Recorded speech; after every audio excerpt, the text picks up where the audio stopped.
नमस्कार, मी doctor Ghanshyam Narayanrao Deshmukh, Ayurveda surgeon, कल्याण, मुंबई.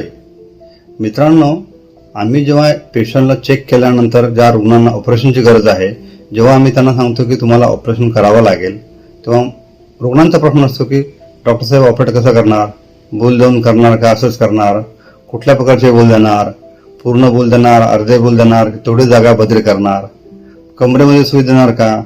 आणि विशेषतः महिला ज्या मॅरिड असतात किंवा ज्यांचे 1-2 बाळांपण झालेले असतात डिलिव्हरीनंतर, आणि त्याच्यापासून सिजर झालं असेल, त्यांना स्पायनल अॅनेस्थेसिया देऊन जेव्हा आपण सिजर करतो, त्यानंतर त्या विशेषतः तशा रुग्णांमध्ये त्यांची कंप्लेंट असते की डॉक्टर साहेब कमरेत सुई नको, मला मागच्या बाळापणामध्ये सिजरच्या वेळेस कमरेत सुई दिली होती, त्यामुळे अजूनही माझ्या कमरेमध्ये दुखत आहे.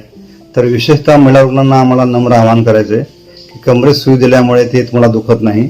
साधारणतः 9 महिने 7 दिवस 9 दिवस जे काय तुमचं बाळ गर्भ पोटामध्ये असतो आणि त्याचं तुम्ही थोडं वजन कॅरी करता, त्यामुळे तुम्हाला जो मणक्यामध्ये ताण पडतो, त्यामुळे तो तुम्हाला त्रास होत असतो. नॉर्मली स्पायनल अॅनेस्थेसियामुळे कमरेमध्ये दुखण्याचं प्रमाण अतिशय नगण्य आहे किंवा नाही म्हटलं तरी चालेल.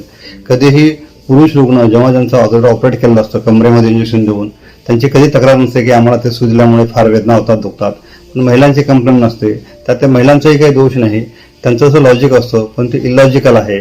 त्यामुळे कमरेमध्ये छोटीशी सुई देऊन जे काही तुम्हाला भूल दिली जाते ते 2 तास 2.5 तास 3 तासासाठी असते, सॅडल ब्लॉक असतो. त्याच्यामुळे काही घाबरून जायचं कारण नाही. त्याच्यामुळे तुम्हाला भविष्यामध्ये कमरेतल्या वेदना वाढतील, मणक्यामध्ये इंजेक्शन दिल्यामुळे ते फार मणके दुखतील, असा काही कोणी काही सोच करून घेऊ नये. धन्यवाद.